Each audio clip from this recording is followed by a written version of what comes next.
ورحمۃ اللہ وبرکاتہ۔ الحمد للہ نحمدہ ونستعینہ ونستغفرہ ونؤمن بہ ونتوکل علیہ ونعوذ باللہ من شرور انفسنا ومن سیئات اعمالنا من يهده الله فلا مضل له ومن يضلل فلا هادي له ونشهد أن لا إله إلا الله وحده لا شريك له ونشهد أن محمدا عبده ورسوله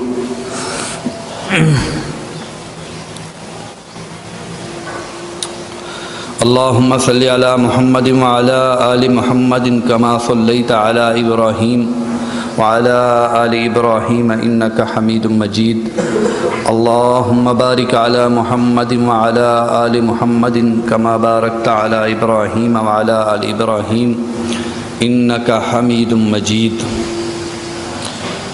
أما بعد فإن خير الحديث كتاب الله وخير الهدي هدي محمد صلى الله عليه وسلم وشر الأمور محدثاتها وكل محدثة بدعة وكل بدعة ضلالة وكل ضلالة في النار أما بعد فأعوذ بالله من الشيطان الرجيم وقال الله تعالى في القرآن المجيد والفرقان الحميد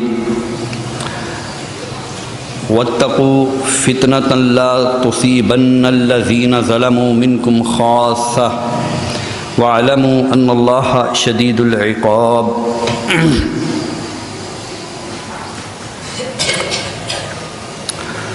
معزز حاضرین،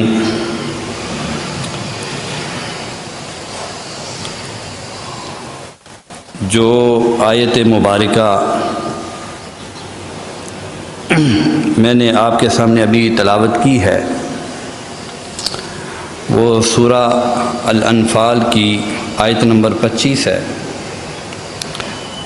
اس آیت کا ترجمہ اور مفہوم یہ ہے، اللہ تعالیٰ فرما رہے ہیں کہ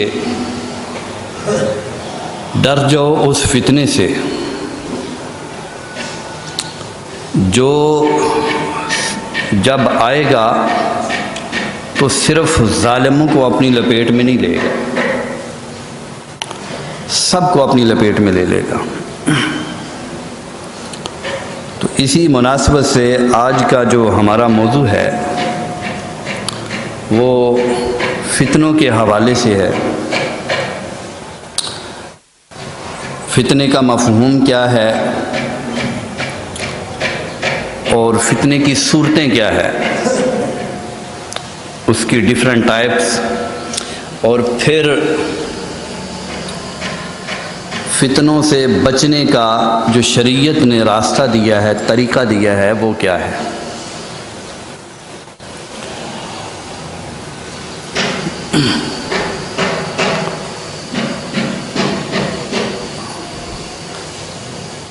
فتنے کا لفظ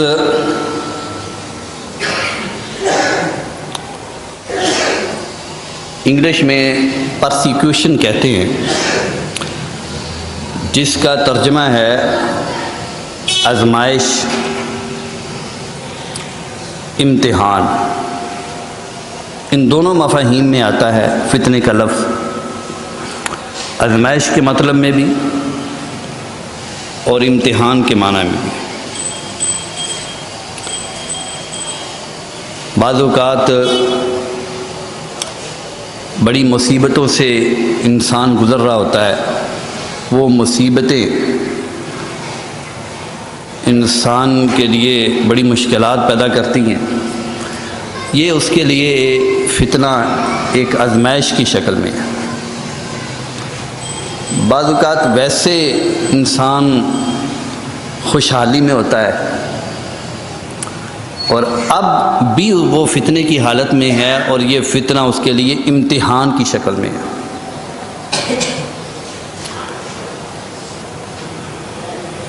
فتنے کا جو مفہوم شریعت سے سمجھ میں آتا ہے، تمام نصوص کو پڑھا جائے، احادیث کو پڑھا جائے، قرآن مجید کو پڑھا جائے، مختلف ڈیفرنٹ مقامات جو ہیں ان کو پڑھا جائے، تو یہ تھوڑا سا پیچھے کر دیں.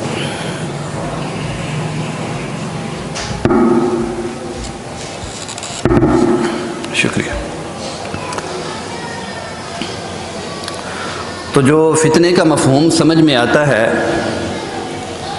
وہ یہ ہے کہ ہر ایسی سچویشن، ہر ایسی صورتحال یا ہر ایسی سوچ یا عملی صورتحال یا سوچ جو آپ کے ایمان کو ڈاماڈول کرنے لگ پڑے وہ فتنہ ہوتی ہے. وہ سوچ کی شکل میں ہو، کوئی نظریہ آپ کے سامنے آ گیا ہے، آپ سوچ میں پڑ گئے ہیں یار اسلام ایمان تو یہ کہتا ہے اور یہ نظریہ یہ کہتا ہے، لگ تو یہ صحیح رہا ہے. تو بس اس وقت آپ ایک آزمائش میں پڑ گئے. اور اسی طرح بعض اوقات انسان کے عملی حالات اس قدر سخت ہوتے ہیں، ٹف ہوتے ہیں کہ انسان کے ہاتھ سے ایمان کا دامن چھوٹتا ہوا نظر آ رہا ہوتا ہے. انسان بدعملی کی طرف مجبور ہوتا ہے، بے عملی کی طرف مجبور ہوتا ہے، یا کوئی بھی ایسی صورتحال پیدا ہو جائے کہ اسلام ایمان کے اوپر عمل مشکل ہو جائے، تو وہ صورتحال انسان کے لیے فتنہ ہوتی ہے.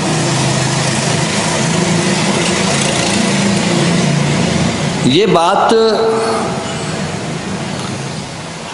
جو میں نے آپ کے سامنے کی ہے ایک واقعے سے سمجھ میں آتی ہے کہ جب صحابہ کرام رضوان اللہ علیہم اجمعین آغاز اسلام میں بڑی سختیوں سے گزر رہے تھے، تو وہ ایک فتنے کی صورتحال تھی. آپ سنتے ہی ہیں سب واقعات، حضرت بلال کے ساتھ جو ہوا. ان سخت حالات میں حضرت ابو بکر صدیق رضی اللہ تعالی عنہ مکہ کو چھوڑ کے جانے لگے.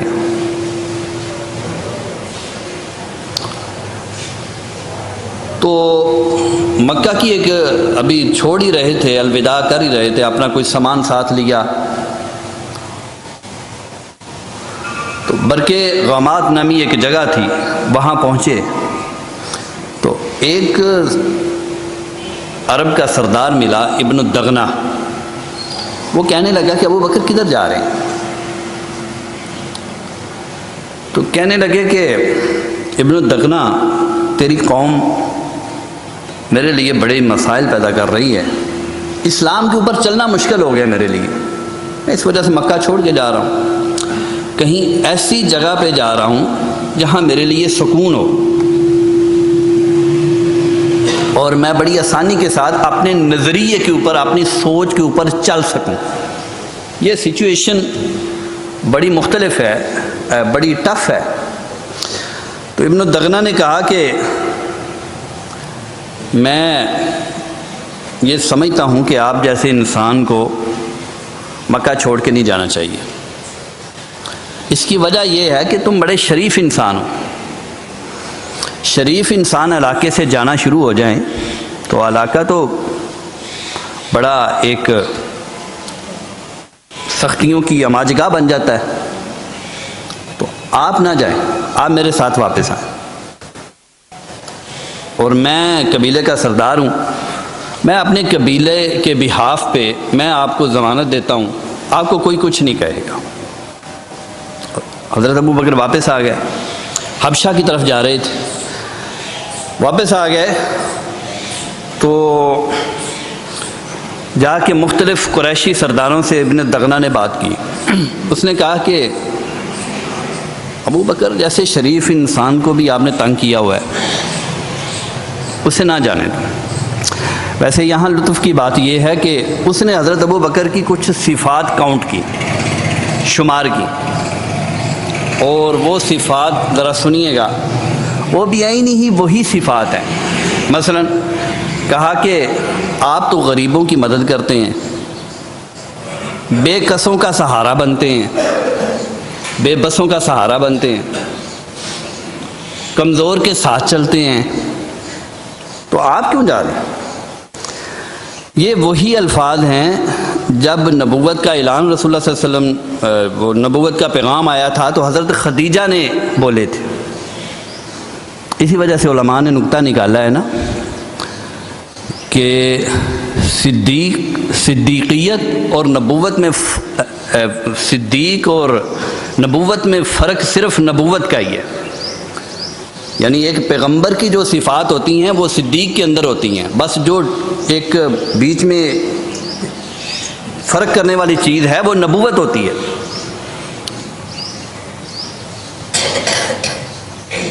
اتنا مقام عظیم ہے صدیقیت کا۔ تو حضرت ابوبکر صدیق کو وہ ساتھ لے آئے، آ کے قریش کے ساتھ مختلف قبیلوں کے ساتھ بات کی۔ وہ کہنے لگے نہیں یار، اس نے اصرار کیا تو کہتے ٹھیک ہے ہم ابوبکر کو اجازت دے دیتے ہیں کہ وہ یہاں رہے، لیکن ہماری کچھ شرائط ہیں۔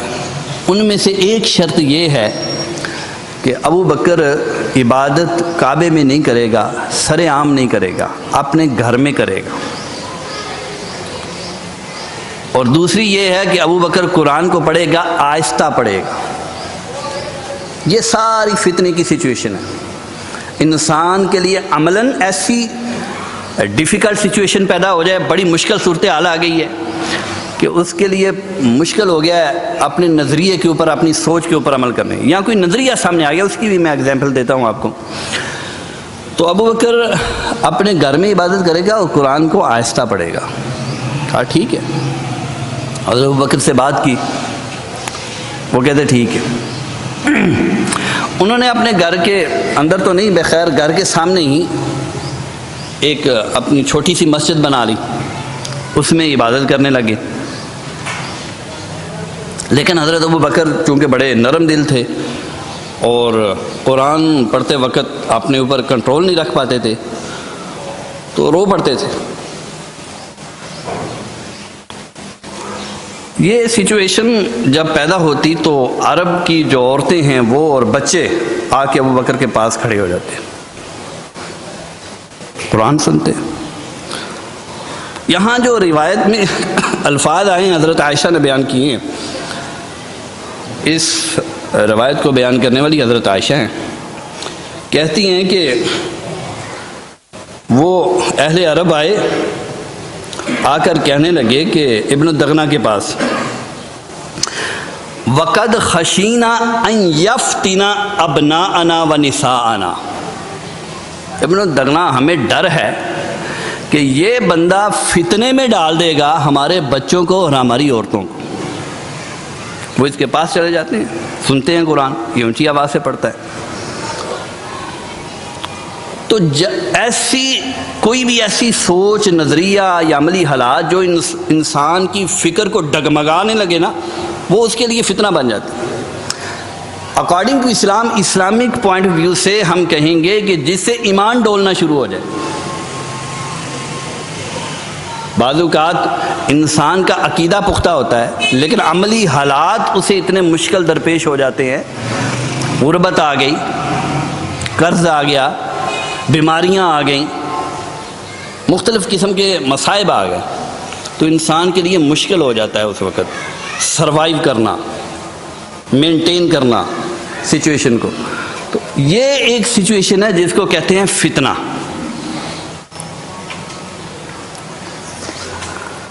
اللہ کے رسول صلی اللہ علیہ وسلم نے بہت زیادہ فتنوں کی طرف توجہ دلائی ہے مسلمانوں کو کہ تمہارے اوپر کئی فتنے آنے ہیں، اور فتنوں کے بارے میں سب سے زیادہ جو جانتے تھے وہ حضرت حذیفہ بن یمان تھے۔ اس کی وجہ یہ ہے کہ ان کا مزاج ایسا تھا، طبیعت ایسی تھی۔ وہ کہتے ہیں کہ لوگ رسول اللہ صلی اللہ علیہ وسلم کے پاس بیٹھے ہوتے تھے تو کہتے تھے کہ وہ نیکی کی باتیں پوچھتے تھے، خیر کی، بلائی کی، یہ نفل پڑھیں گے تو کتنا اجر ملے گا، یہ کام کریں گے تو کتنا اجر ملے گا، وہ یہ باتیں پوچھتے رہتے تھے۔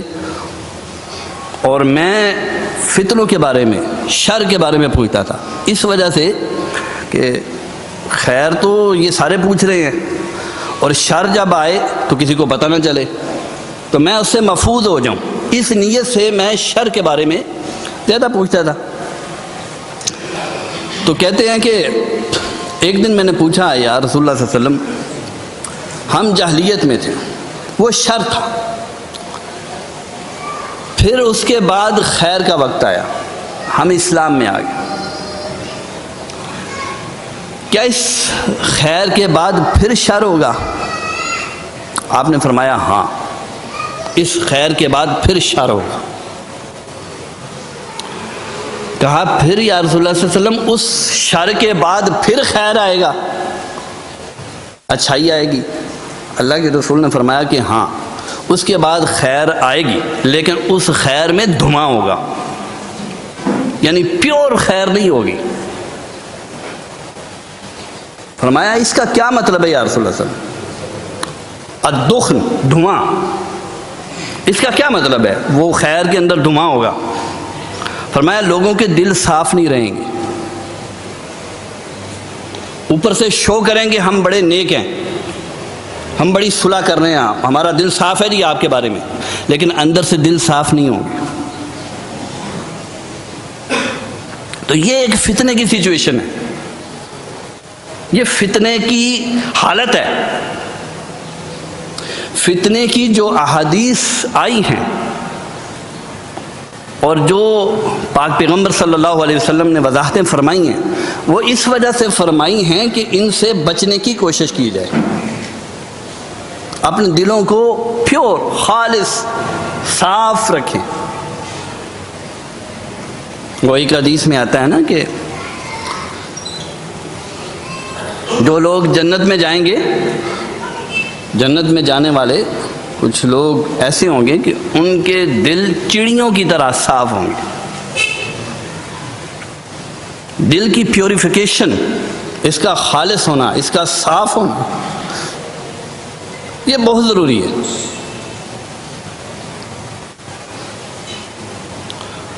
آج ہم اپنی سوسائٹی میں دیکھیں، ہمیں کہاں تک خالص دل نظر آتے ہیں، صاف دل کہاں تک نظر آتے ہیں؟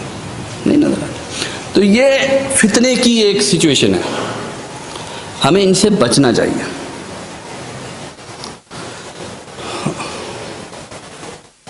فتنے کی جو صورتیں ہیں، کئی صورتیں ہیں جن کی طرف اشارہ کیا گیا ہے، ساری احادیث کو اگر پڑھیں، قرآنی آیات کو پڑھیں، تو جو بات سمجھ میں آتی ہے فتنے کے حوالے سے، وہ 6 صورتیں ہیں۔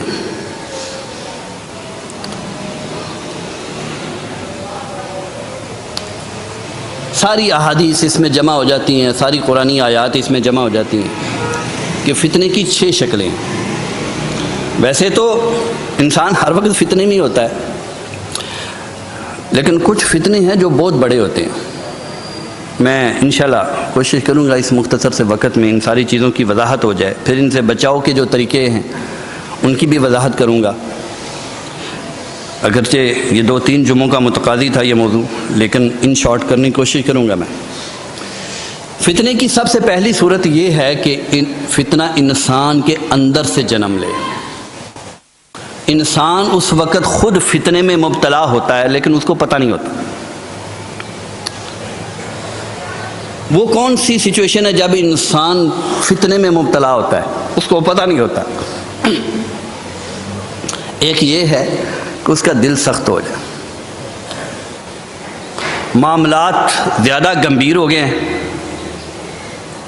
اخراجات بڑھ گئے، قناعت پسندی نہیں ہے، یا کوئی بھی وجہ ہے، دل سخت ہو گیا، بچوں پہ سختی کر رہا ہے، گھر والوں پہ سختی کر رہا ہے، سوسائٹی میں، معاشرے میں، آفس میں، ہر جگہ سختی سے پیش آ رہا ہے، وہ انسان اس وقت فتنے میں مبتلا ہوتا ہے۔ یہ اپنے لیے بھی پرابلم پیدا کر رہا ہے، سوسائٹی کے لیے بھی پرابلم پیدا کر رہا ہے، مسائل پیدا کر رہا ہے۔ کیسے؟ ایمان تو دل کو نرم کرتا ہے۔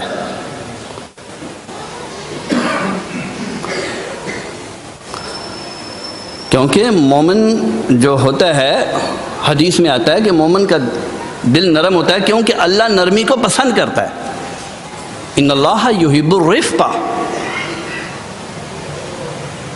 جبکہ اس کا دل سخت ہے. دل کی سختی اسے کئی مسائل سے دوچار کرتی ہے.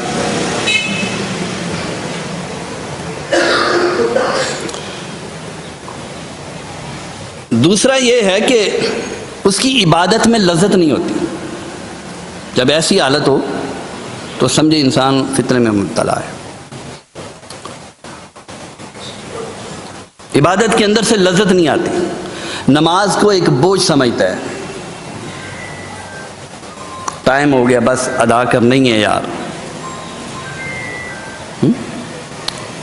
مناجات دعا کرتا ہے بے اثر رسمی طور پر، یا اللہ یہ کر دے، یا اللہ یہ کر دے، یا اللہ وہ کر دے. بس اللہ کو ڈیوٹی پہ رکھا ہوا ہے. وہ التجا، وہ گڑ گڑاہٹ، وہ چیز نہیں آتی. دل کا جو ایک ریلیشن ہے اللہ تعالیٰ کے ساتھ وہ پیدا نہیں ہوتا. جب یہ سچویشن ہو تو سمجھو اس وقت انسان فتنے میں مبتلا ہے. اس کے دل میں پریارٹی پر، ترجیح پر خدا نہیں ہوتا، اللہ نہیں ہوتا. اپنا معبود جسے وہ سجدے کرتا ہے نا، پیشانی جھکاتا ہے جس کے سامنے، وہ اس کی ترجیح نہیں ہوتا. اگر یہ پیشانی اس کے سامنے جھکا رہا ہے، اس کی ترجیح پلاٹ ہے، اس کی ترجیح دولت ہے، پیسہ ہے، اس کی ترجیح شہرت ہے، اس کی ترجیح دیگر چیزیں ہیں، ضرورتیں ہیں. اس کو ایک ڈیوٹی سمجھ کے پورا کر رہا ہے. ایسا شخص فتنے میں مبتلا ہے. یہ کون سے فتنے ہیں؟ یہ فتنہ تو صدور، سینے کے فتنے ہیں.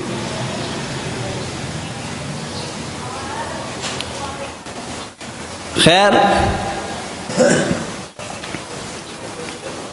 20 سال 30 سال 5 سال 2 سال کی نمازیں یوں ہی گزری. ایک نماز للہیت کے ساتھ پڑھ لی، وہ سب صفایا ہو جائے گا. یہ چھوٹے فتنے. یہاں ایمان کی وہ حالت نہیں نہ رہی، بدل گیا. تو فتنے کی پہلی جو شکلیں ہیں وہ جو احادیث میں، مختلف احادیث میں جو توجہ دلائی گئی ہے وہ یہ والی ہے کہ انسان کی اپنی ذات سے متعلق جو فتنے ہوتے ہیں. فتنے کی دوسری شکل ان لوگوں کے گھروں میں فتنے، فیملی سسٹم کا خراب ہو جانا، گھروں کا نظام کا خراب ہو جانا. میاں بیوی کے درمیان چپکلش رہتی ہے، کلیشز رہتے ہیں. یہ گھروں کی لڑائیاں ایک ایسے افراد، وہ بچے جو گھروں میں ہیں، ایسے افراد کو پرورش دے رہی ہیں جس کا رویہ سخت ہوگا، جو معاملات کو توازن کے ساتھ نہیں سوچے گا. یہ فرد بھی جب سوسائٹی میں جائے گا تلخ رویے رکھے گا، معاشرے کے لیے مسائل پیدا کرے گا. فیملی، گھر یہ تربیت گاہ ہے، پہلی تربیت گاہ ہے. کیوں نہیں؟ ظاہر بات ہے کہ پرابلم تو پیدا ہوتی ہے، مسائل تو گھروں میں پیدا ہوتے ہیں، اس میں تو کوئی شک والی بات نہیں. کیوں نہیں ہم ایسا معاہدہ شعور کے ساتھ کر لیتے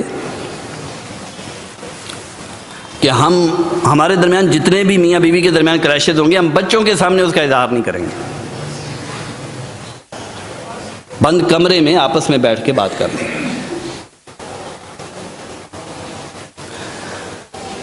یہ رسپانسبلٹی صرف آپ تک محدود نہیں ہے، وہ ان بچوں کے اوپر اثر پڑتا ہے. وہی پھر سوسائٹی میں وہی ریئیکٹ کرتے ہیں، وہی ریئیکشن کرتے ہیں، وہ اسی طرح پیش آتے ہیں جو انہوں نے گھر میں دیکھا ہوتا ہے. گھر میں سختی دیکھی ہے، باہر سختی دکھائے گا. گھر میں نرمی دیکھیے گا، باہر نرمی دکھائے گا. گھر میں محبت، احساس کرنا، ان چیزوں کو دیکھا. سوسائٹی کو بھی وہ یہی فیلنگ دے گا، یہی احساسات دے گا. گھر میں اس نے بے پرواہی دیکھی ہے، بے لحاظی دیکھی ہے، وہ معاشرے میں بے لحاظی دے گا.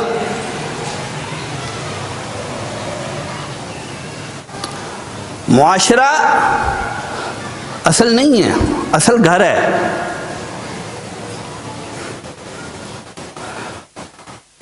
سوسائٹی کا نظام کا خراب ہو جانا، معاشرے کا خراب ہو جانا یہ بعد میں ہے، پہلے گھر کا خراب ہو جانا.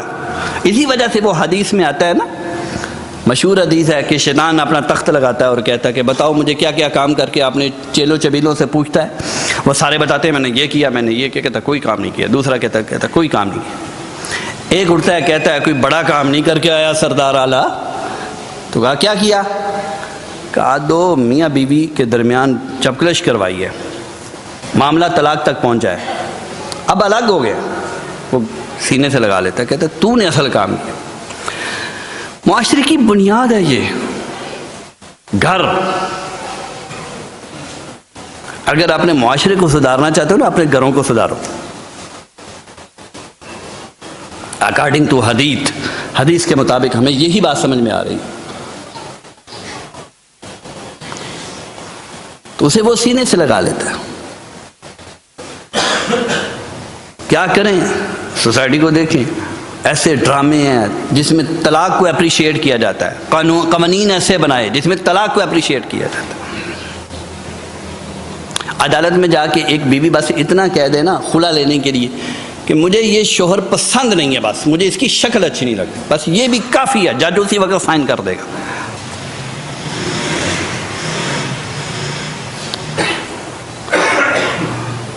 ٹھیک ہے، احادیث کے مطابق طلاق کی، خلا کی، ان چیزوں کی اجازت ہے، لیکن ساتھ رسول اللہ نے فرمایا کہ اللہ کو جن چیزوں کی پرمیشن دی ہے نا اللہ تعالیٰ نے، ان میں سے جو سب سے زیادہ جن چیزوں کو اللہ ڈس لائک کرتے ہیں، ناپسند کرتے ہیں، وہ یہ والی چیزیں ہیں.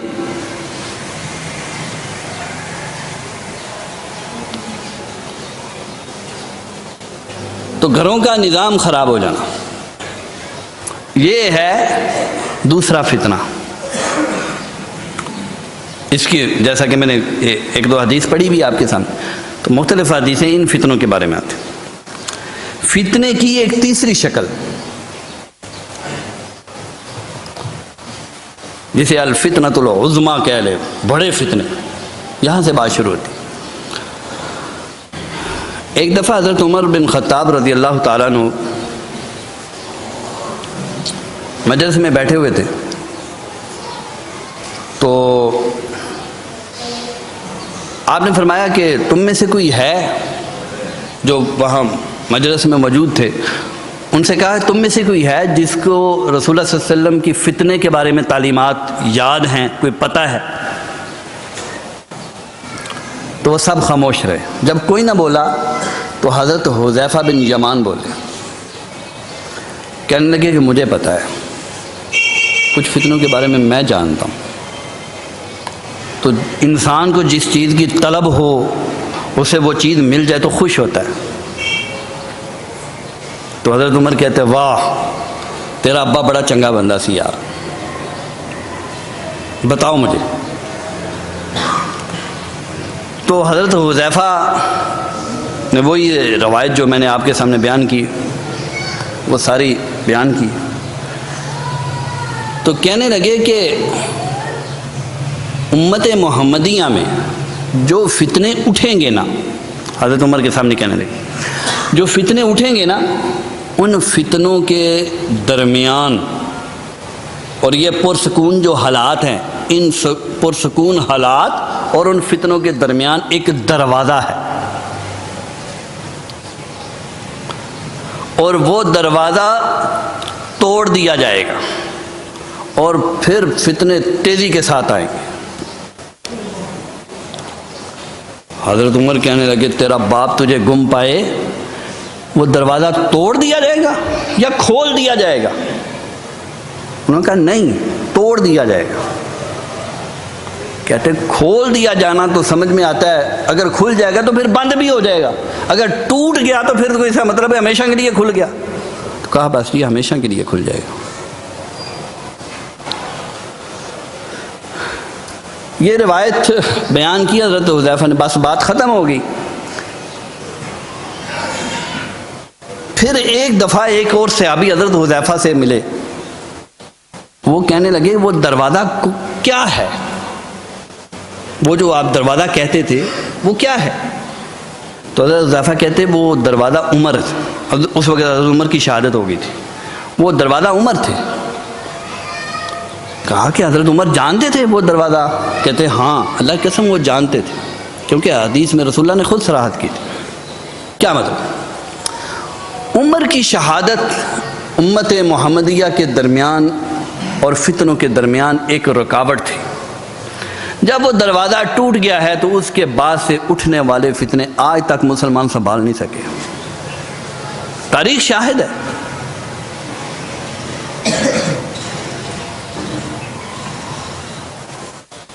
آج تک نہیں سنبھال سکے۔ حضرت عثمان غنی کی شہادت سے شروع ہوئے تھے۔ ایک دفعہ رسول اللہ صلی اللہ علیہ وسلم ایک باغ میں تشریف فرما تھے، انصاریوں کا ایک باغ تھا، تو کنویں کے پاس بیٹھے ہوئے تھے۔ حضرت ابو موسیٰ اشعری ان دنوں چونکہ منافقین مدینے میں چوہوں کی طرح پھر رہے تھے، تو حالات بڑے حساس تھے، تو اس وجہ سے صحابہ کرام کو رسول اللہ صلی اللہ علیہ وسلم کی بڑی فکر رہتی تھی۔ تو حضرت ابو موسیٰ اشعری جو ہیں وہ کہتے ہیں کہ میں باغ کے دروازے پہ پہرا دیتا ہوں، کیونکہ اس وقت باغات یوں ہی ہوتے تھے، مثلا 1 ایکڑ 2 ایکڑ کا باغ ہے تو 4 دیواری اسے لگا دیتے تھے، تو اس کا ایک ڈور ہوتا تھا، دروازہ ہوتا تھا۔ تو کہتے میں باغ کے دروازے پہ پہرا دیتا ہوں۔ تھوڑی دیر گزری تو حضرت ابو بکر آئے، مشہور روایت، صحیح بخاری کی روایت۔ حضرت ابو بکر آئے تو انہوں نے کہا کہ مجھے اندر جانے دیں، تو رسول اللہ صلی اللہ علیہ وسلم نے آواز سن لی، آپ نے فرمایا کہ انہیں آنے دو۔ حضرت ابو موسیٰ اشعری آئے اجازت لینے، کہا کہ ابو بکر آئے، فرمایا انہیں آنے دو اور انہیں جنت کی خوشخبری سنا دو۔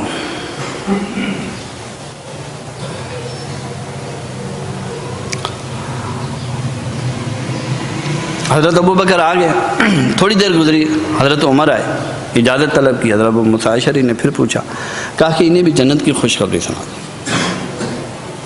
حضرت عمر بھی آ گیا، تھوڑی دیر گزری تو حضرت عثمان آئے،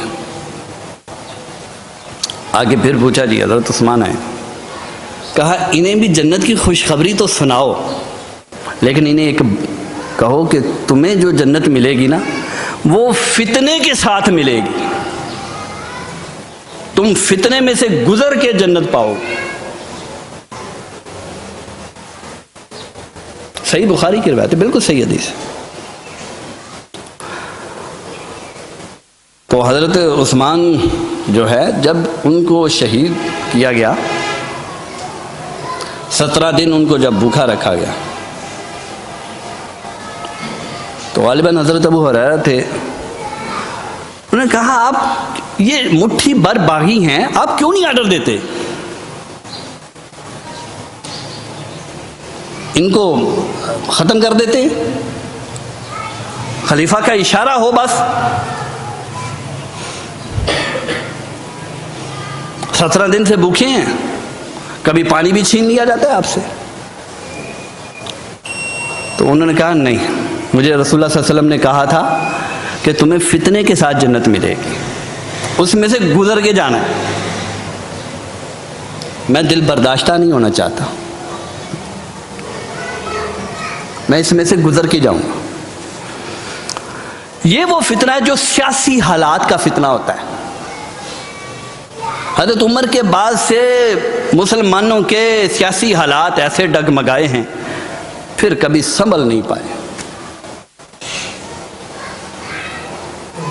رسول اللہ نے فرمایا تھا اس امت کی خیر پہلوں میں ہے، بعد میں پھر شر ہی شر ہے، شر ہی شر، تا وقت کے ظہور مہدی ہوگا۔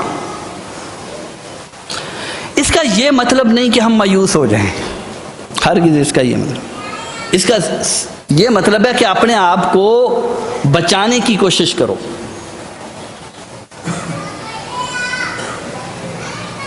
یہ فتنہ ہے.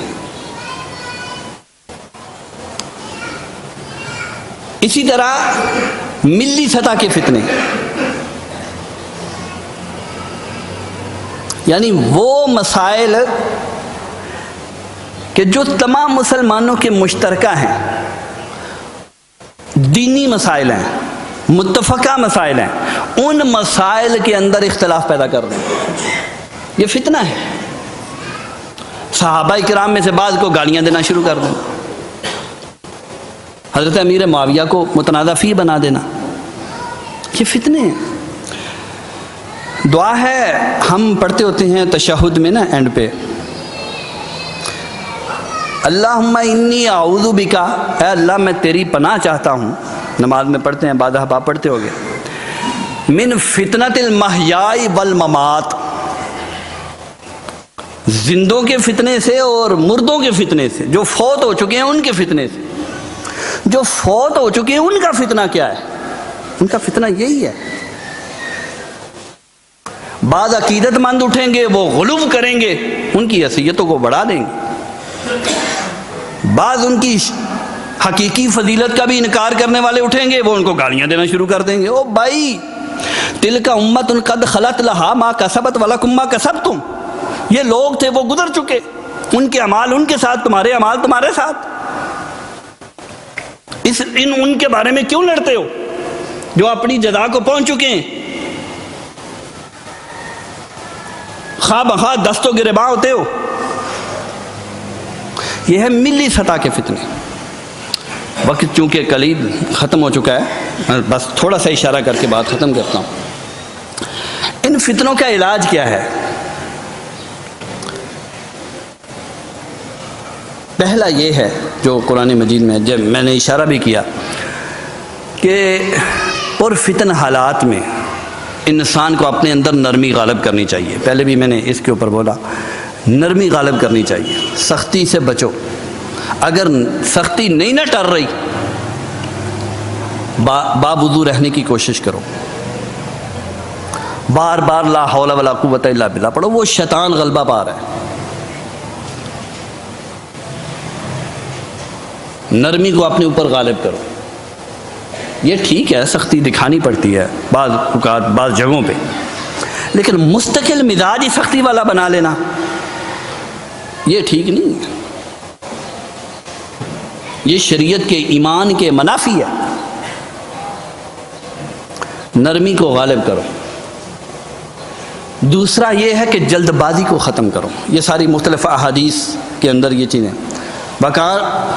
وکان الانسان عجولا، اور العجلۃ من الشیطان، جلد بازی شیطان کی طرف سے ہوتی ہے. انسان جلدی جلدی فیصلے کرے، نکالی تلوار مارو، نکالا اسلحہ مارو. نہیں بھائی، حوصلہ رکھو. یہ بدعت آئی ہے، یہ فلاں چیز آئی ہے، میں اس کو چھوڑوں گا نہیں. بھائی فتنوں کا دور ہے، کیوں جلد بازی کر رہے ہو؟ گریجولی، آہستہ آہستہ آہستہ آہستہ پیش آنے کی کوشش کرو. اپنے اندر نرمی لاؤ، سختی ختم کرو، جلد بازی ختم کرو، آہستہ آہستہ. اور تیسری بات جو میں آپ سے کرنے لگا ہوں، ہر وہ بات جو آپ کے ذہن میں آئے اسلام کے حوالے سے منہ سے بول نہ دیا کرو. یہ بھی ایک اصول ہے فتنوں سے بچنے کا. جی قرآن میں آیا ہے، جی حدیث میں آیا ہے، تو نہیں مانتا میں تجھے چھوڑوں گا نہیں.